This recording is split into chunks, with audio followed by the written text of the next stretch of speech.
Hi everyone, welcome to Homespun. My name's Josh Yenny. We're doing a video today, basics of pedal steel guitar for guitar players. Okay, so the first thing we're going to go over is how this sucker is tuned. I have a basic E9 tuning here. It's the most common tuning. It's also what's called an Emmons copedant. The tuning on this steel and on most steels is, most beginning steels, is what's called an E9 tuning. So if you know your theory, it's a dominant chord. It's a dominant 9 E chord, but it's got a major 7 stuck in. Okay, so this is tuned as a B note down here, a D note, delta, that's our dominant 7. There's our root, E, our 2, our 9, F sharp. Okay, so holding it again, we don't have time to get into too much of it. If you're coming from a slide background already, you'll know that a lot of it has to do with dampening behind the bar. So essentially, you want to have as much meat behind the bar as you possibly can. If we don't have that, we get that sort of sound. When we do, we get this sort of sound. This has nothing to do with, I'm not pushing down on the bar at all. Like, the bar doesn't really get pushed down on. You're just kind of guiding it. And it's what's called blocking or muting. And we don't have remotely enough time to do an entire video on it. There's lots of resources out there about how to block.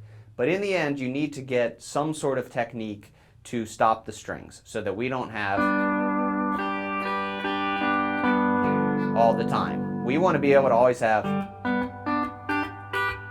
When you're practicing pedal steel, you want to practice everything staccato, meaning you stop the note. If you can play stuff staccato, then it's really easy to play it legato, but it doesn't go the other way around.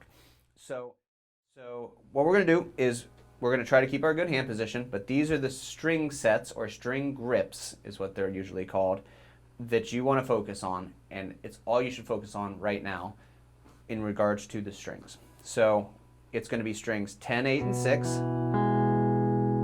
Okay, so I'm going to start by putting my hand down, hopefully in my good position, and I'm going to put thumb on 10, first finger on 8, and middle finger on 6. That's my first string grip. My next one is 8, 6, 5. If you already know your E bar chord, it's in the exact same position. Okay, so I'll pick up the guitar here in a second and show you that if that doesn't make sense. So we have an E on open, just like, then I have an F, I have an F sharp. On my 3rd fret, I have a G major. This is no pedals, and this is just 8, 6, and 5. But I have a G major on all the string sets. All those string sets add up to a G major. Okay, so the bar moving up the fretboard here is exactly as if you're moving up your E bar shape. So this is usually one of the first bar chords that everyone learns. And we're going to show the left foot here. All of these that we're going to do are going to have to do with, we're leaving the B pedal down and we're lifting the A, or we're putting the A back on. Everything we're going to do, all of this timing, we're going to do it over a few backing tracks, all of which will be available to download with this lesson. It'll be exactly the same backing tracks. I'm going to show you some timings and some voicings of how to use this position. Okay, so here it is on steel. Again, I'm starting on the 3rd fret, open. You can choose any of those strings, 10, 8, 6, 5, 4, 3. Any of those string sets, any combination of those strings. And for right now, I wouldn't even worry about your volume pedal. Just think about getting our timing here. Here we go.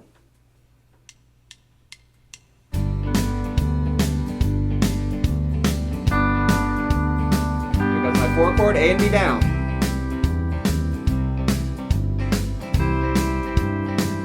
Up 2 frets with the A and B still down, as if I'm in that position. Back to the 3rd fret, open. Any string sets, or any of the strings in the string sets. Right now we're just thinking smashing and mashing. And it's going to sound something like this. Are you always going to hear the change? No, because if you're on the wrong string and you're playing, you know, if I'm playing this string, and I play my B pedal, nothing happens because it's not affecting that string. Neither is the A. But don't worry about that right now. Just kind of play with your string sets and kind of push some stuff. Now we're going to have the backing track played here, 1, 4, 5, and C, and I'm going to do just that, and I'm not going to think about anything, just smashy, smashy.